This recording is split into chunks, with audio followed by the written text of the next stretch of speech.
ass mouth.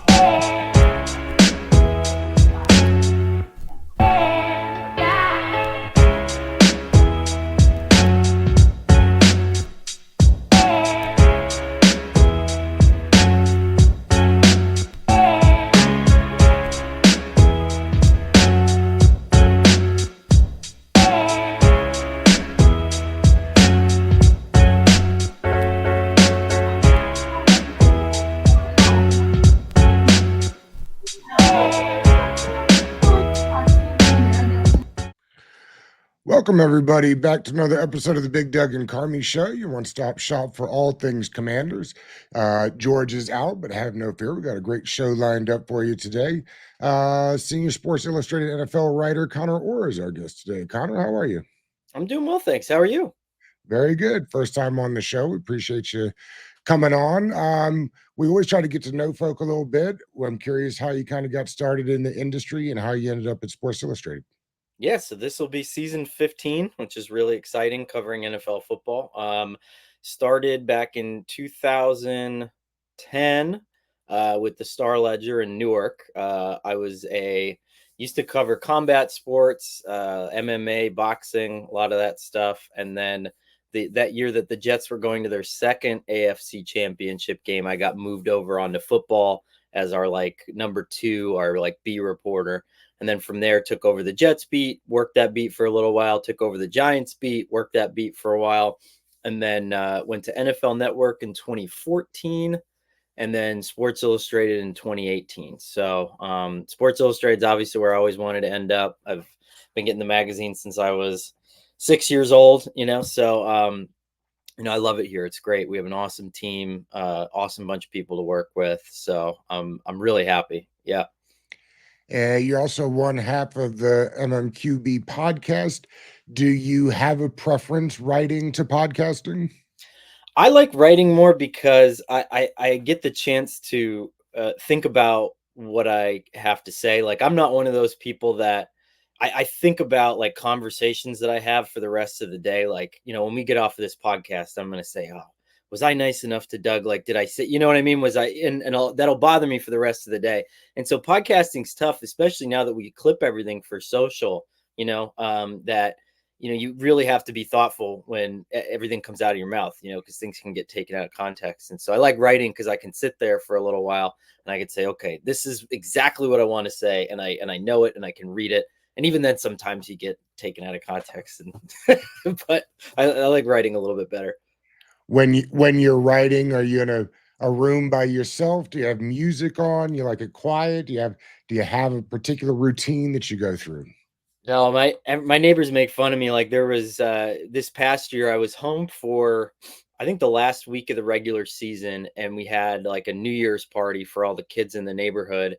And I brought my laptop and I was working and I was writing something about the 49ers game, like a 49ers column, while one of my neighbor's kids was kicking me in the head, like on the couch. Like, I'm just typing and I'm getting a shoe right to the dome. And they were like, we can't believe you can do this. But really, if you think about it, I mean, going back to 2010, right? Like the night Osama bin Laden died, I was on the ground in New York City covering, the celebrations by the old Twin Towers and stuff. And you have to sit down with a laptop in the middle of 5,000 people and you have to write. Or, I covered a hurricane, right? And, I was right there in the eye of the storm and I'm at a Red Cross shelter. You have to write in the middle of a hurricane. And so, for me, I can pretty much write anywhere. And I love, the best part about this job is being around my kids. And so I would say my writing is constantly with kids everywhere, flying around, kicking stuff over. And with the exception of,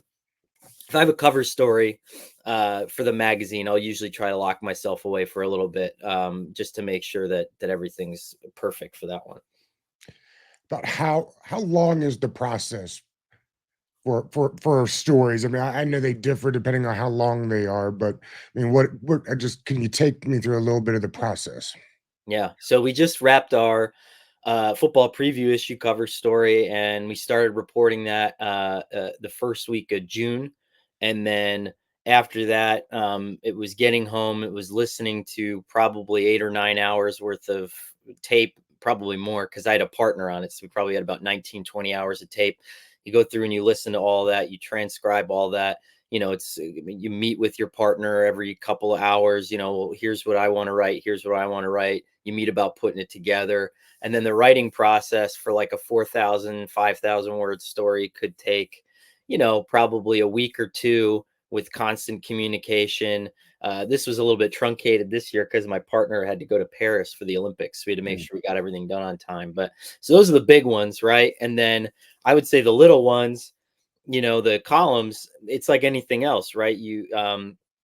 Our deadline is as soon as it happens, right? Right now, I mean, it's the internet. And so, when something happens, you try to be as thoughtful as you can in 45 minutes, but with the caveat being, if there's something where we need to make calls, we always take the time to make calls. If it's something we're not sure of, then my editors are great in saying we gotta press pause on this and make sure we get it right.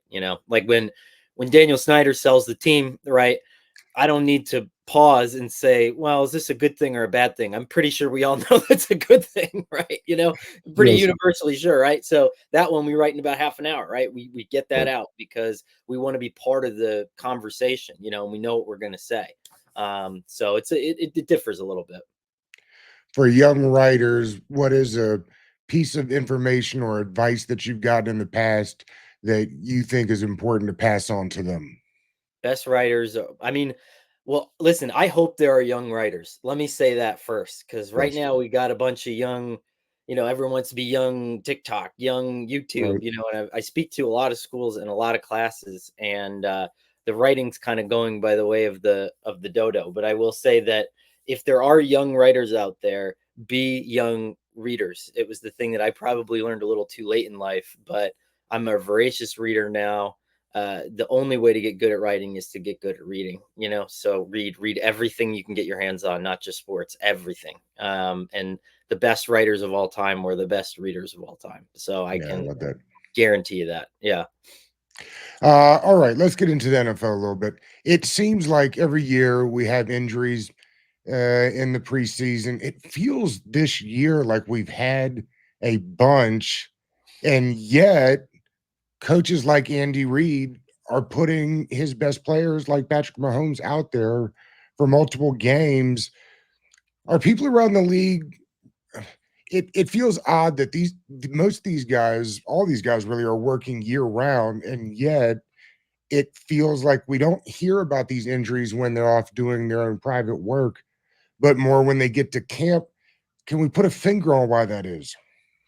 I think it's a couple things. So to address your first point, I think practices are absolutely becoming more physical again. And so I always thought of it like a pendulum. Like when I first started, we had Rex Ryan over here, and we're doing Oklahoma drills and we're doing live goal line right up until the start of the regular season. And I remember that year they made the AFC Championship game. We had a goal line drill practice last training camp, and Nick Mangold, their starting center, I mean, almost got seriously injured and luckily escaped and ended up playing most of the season that year.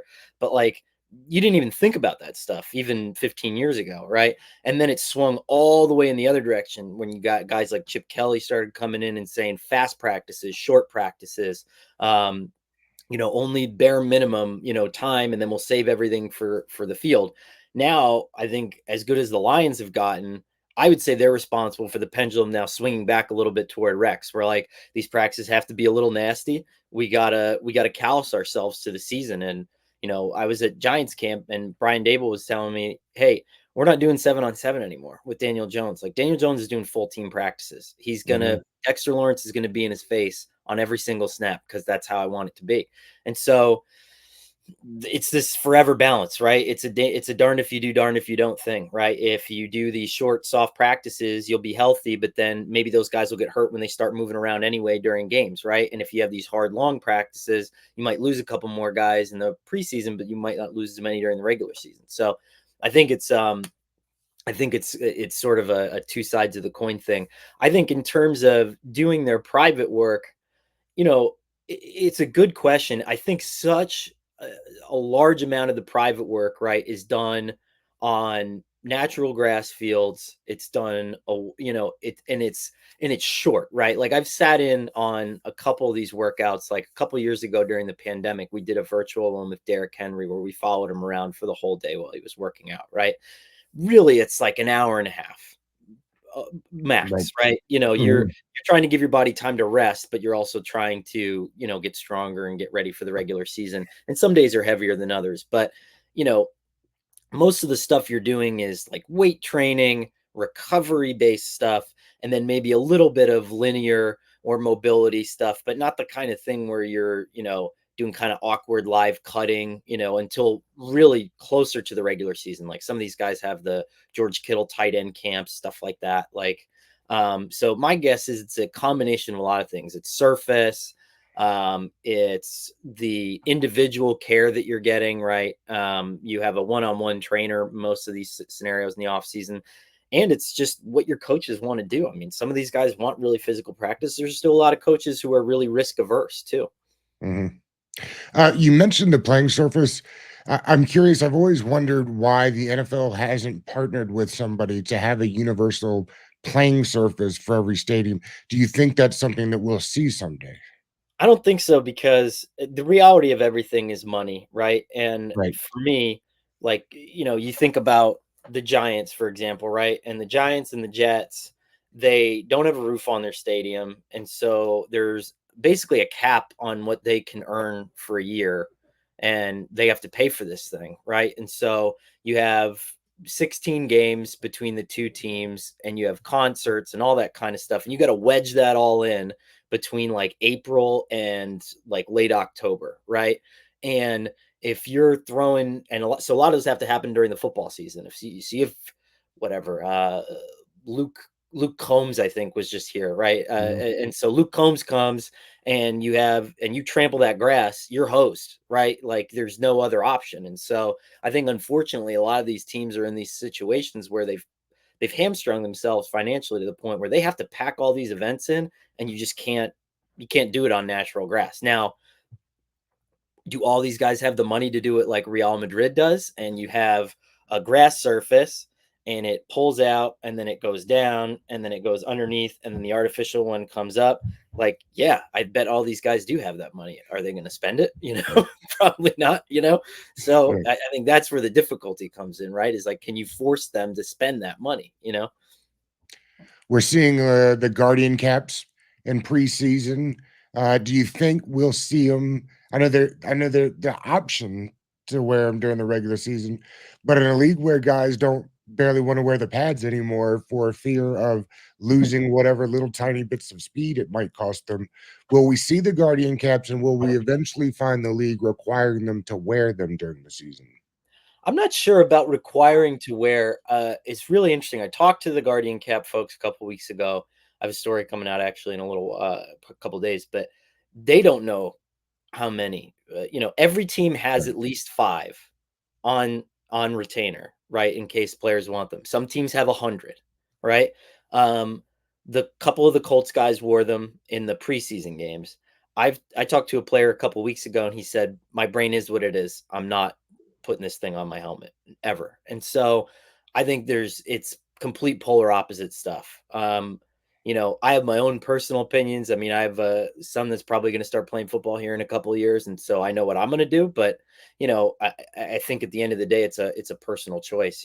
Cam Newton, I thought was pretty interesting in saying like if he had to do this all over again, he would absolutely wear it in games. I'm sure there are a lot of guys in their 50s and 60s and 70s who would probably say that they wish that was available to them.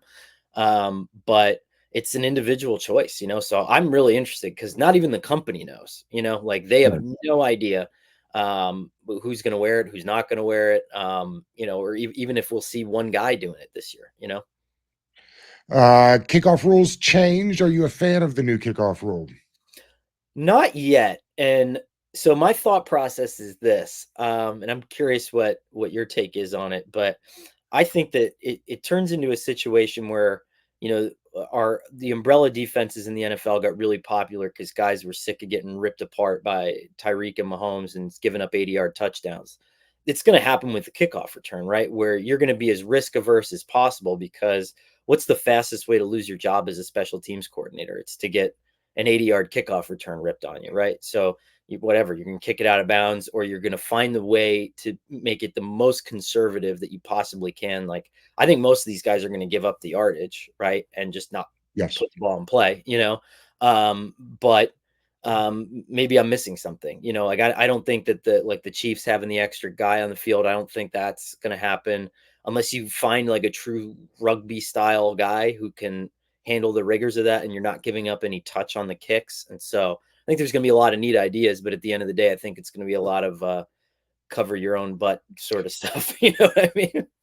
What was the point of, are they outthinking themselves on some of these things? Like they're always looking to make the product better, I suppose. Was this an injury thing, or do they really think, does the league really think this will be better for the overall product? I think it's genuinely going to be safer, right? And I Right. think that what my thought process is on it is it's pretty wild when you think about how long it takes things to change just globally, like with anything, a business, Yes. anything, right? And really we have to get to an emergency situation a lot of times to prompt change. And it's pretty wild that, like, I was talking to someone about this the other day. The movie Concussion came out 15 years ago, right? And 10 years from the time that movie comes out, we're going to have a Super Bowl where that first highlight play with the kickoff and all the flash bulbs going off and stuff is non-existent. And that's pretty wild that happened within a decade. You know what I mean? And so I will give, and I'm not one of these give the NFL credit guys, but I will give them credit for tinkering with part of the game to try to make it safer. I mean, I do think that they probably didn't have a choice in some respects, but I do think it's pretty amazing to think that. And I know it sounds bad to say this only took a decade, but it happened within a decade, which is pretty wild. As quarterback prices move through the ceiling and we're getting, I mean, outrageous amounts where guys are taking up 20-25% of the cap, do you see any slowing down of that in the future? I mean, it seems like every year it goes up. I know that the cap itself moves up, but some of the money is outrageous because you're paying guys like Tua. Like, how many people stand in line other than the Dolphins who already realized that in the system it works? How many teams were going to stand in line to pay him that way? It seems incredible. Where do you see it going? So I'll give you my chaos theory. I think my chaos theory is that there will be a breaking point if Dak Prescott hits the open market. Because if Dak Prescott hits the open market, um, Well, I like think there will be a number of teams that would be like, I think that's different than Tua, right? Like, I mean, people will stand in line to pay Dak.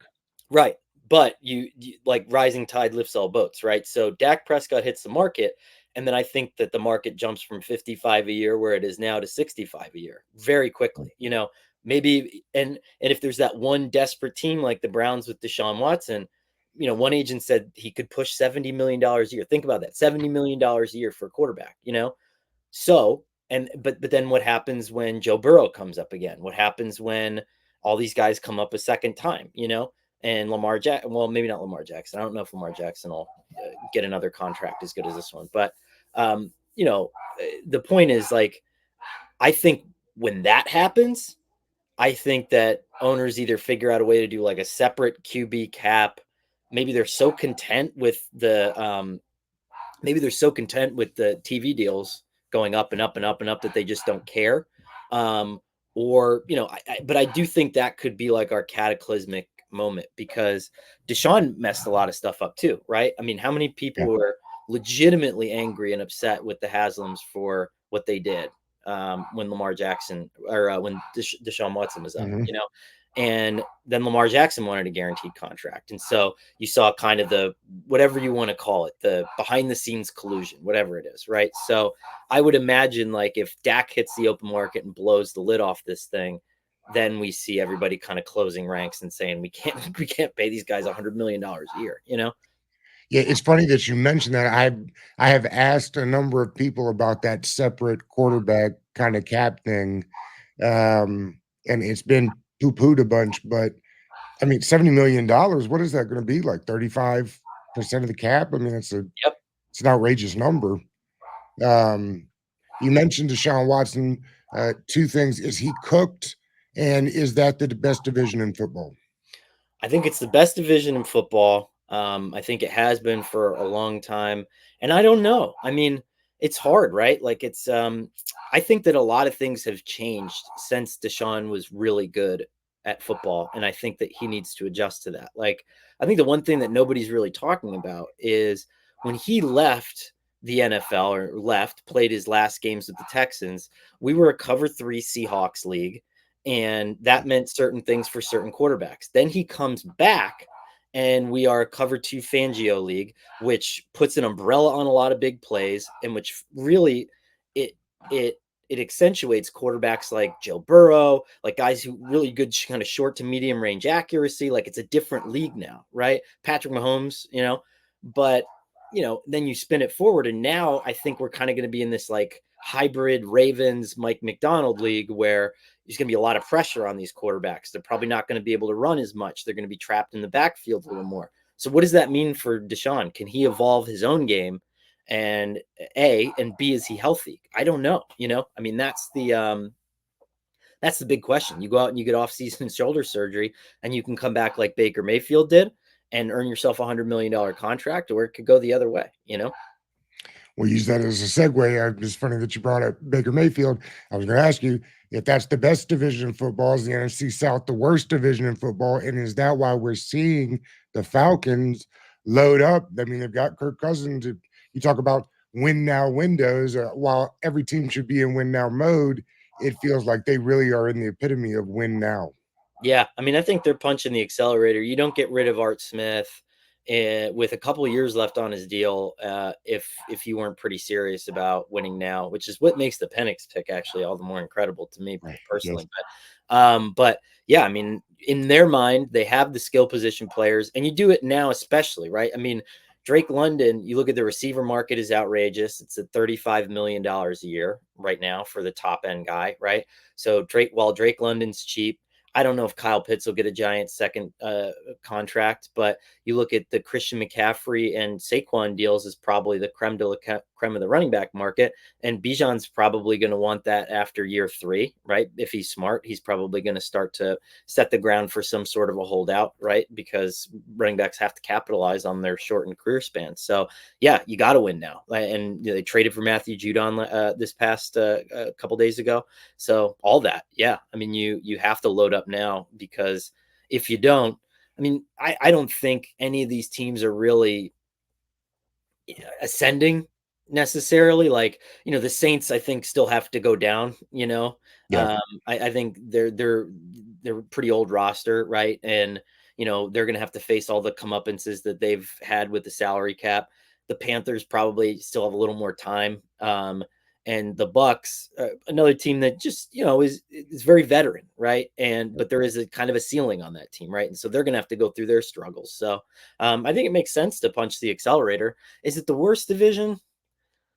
Uh, I don't know. It's probably close. I would Yeah. say, if I had to pick one, I would probably pick that. Yeah. All right, let's get to the Commanders a little bit. They have torn this thing down all the way to the studs, if you will. I'm curious what the league feels about. I was looking the other day with my brother, and for the last 10 years of first round picks, they basically had John Allen, Deron Payne, Montez Sweat, and Sheriff, two of those who aren't on the team anymore. That's kind of it for the first round. We're hoping that they've hit it right with Adam Peters. What does the league think about him? What do you think about him?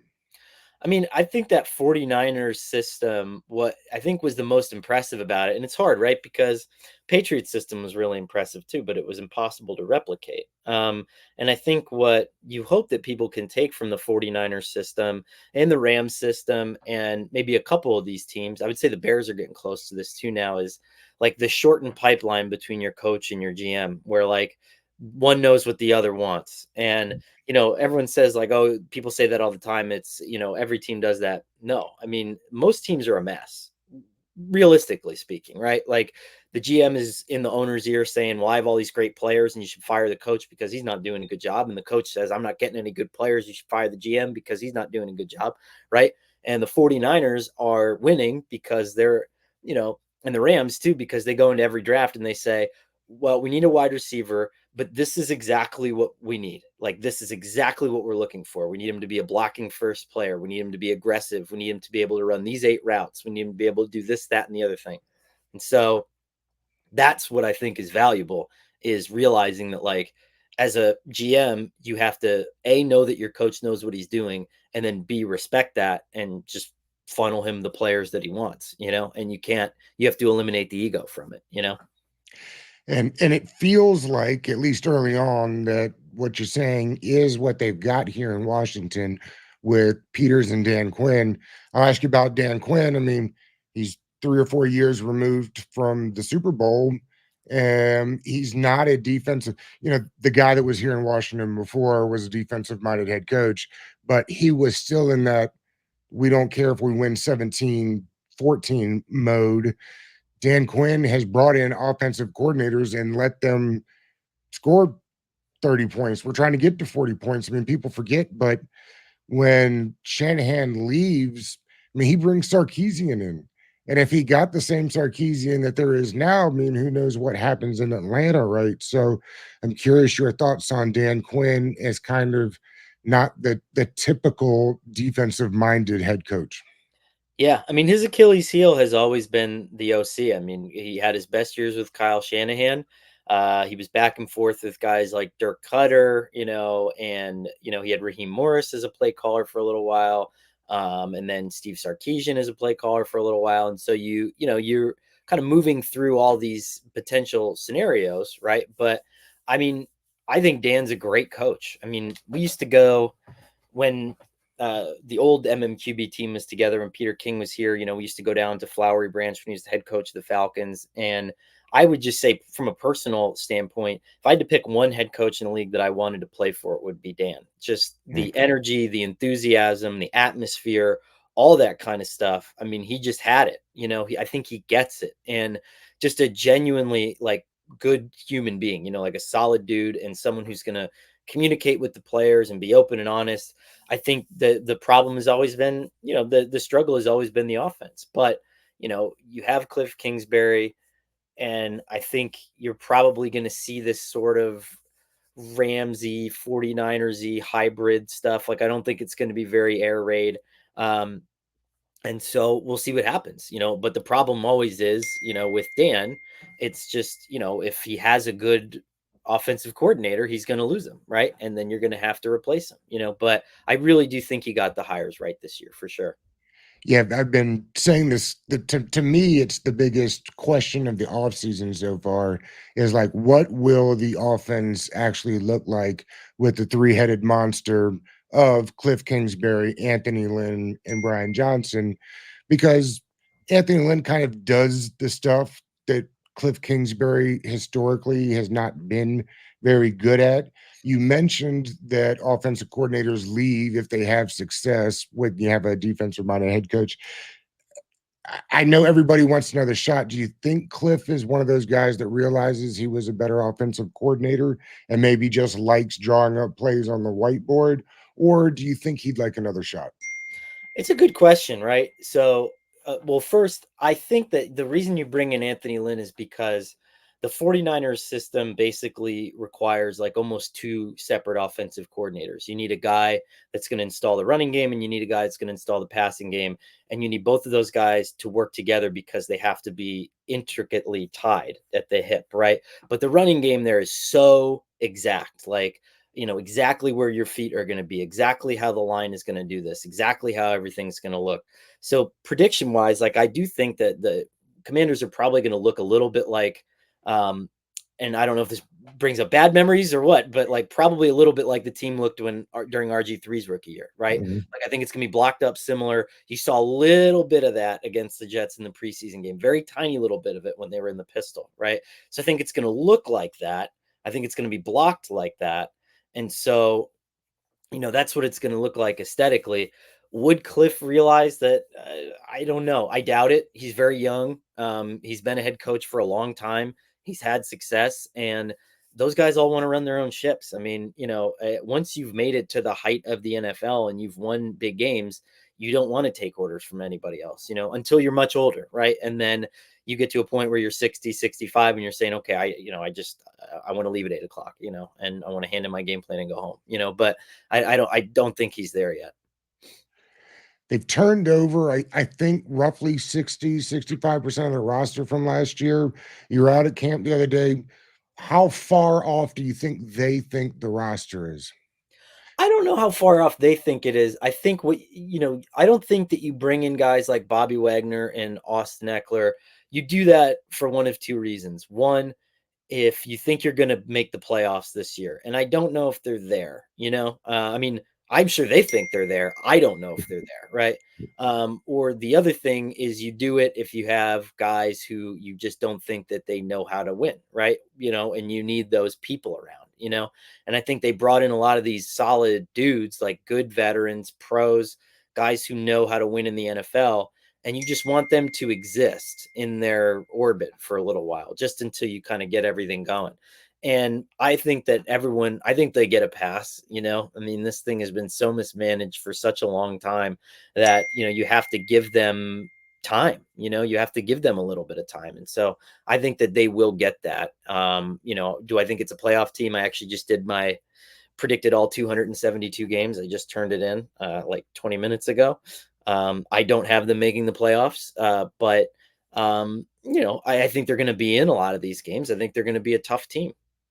The over under is 6.5. You taking the over or under on that?